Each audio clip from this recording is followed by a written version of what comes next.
এখন আমি বানাবো পালক পুরি। তো এই জন্য আমি পালক নিয়েছি, পালকটাকে 2-3 বার ধুয়ে নিয়েছি, আর এই সঙ্গে কতগুলো ধনে পাতাও নিয়েছি। এবার এটাকে আমি পিষে নেব, মিক্সিং জারে পিষে নেব এটাকে।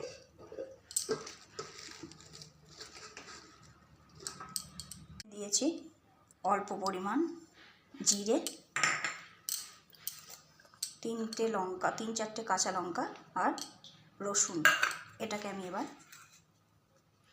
মিক্সিং জারে পিষে নেব। এরপর আমি পালকটাকে পেস্ট বানিয়ে নিয়েছি।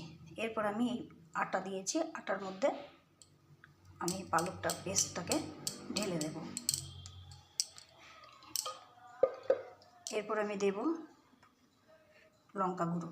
লঙ্কা গুঁড়ো অল্প দেবো, কেননা কাঁচা লঙ্কা দেওয়া আছে। এরপর আমি দেব হলুদ গুঁড়ো। এরপর দেব হালকা ধনিয়া পাউডার। এরপর দেব জিরে পাউডার আর টেস্ট অনুসারে লবণ। এবার এটাকে আমি মেখে নেব। দেখো আমি এইভাবে একটা ডো বানিয়ে নিয়েছি এরকম। এবার আমি এটাকে বেলে নেব। এইভাবে আমি সব পুরিগুলো বেলে নিয়েছি। এবার আমি কড়াইয়ে তেল দিয়ে দিয়েছি। আমি এখানে সরষের তেল ইউজ করছি, তোমরা চাইলে সাদা তেল ইউজ করতে পারো। এবার আমি একটা একটা করে পুরিগুলো তেলের মধ্যে ছেড়ে দেব।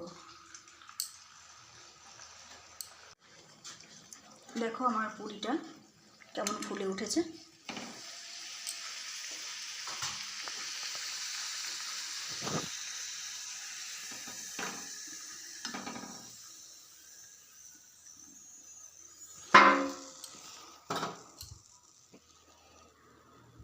এইভাবে আমি সব পুরিগুলো একে একে ভেজে নেব।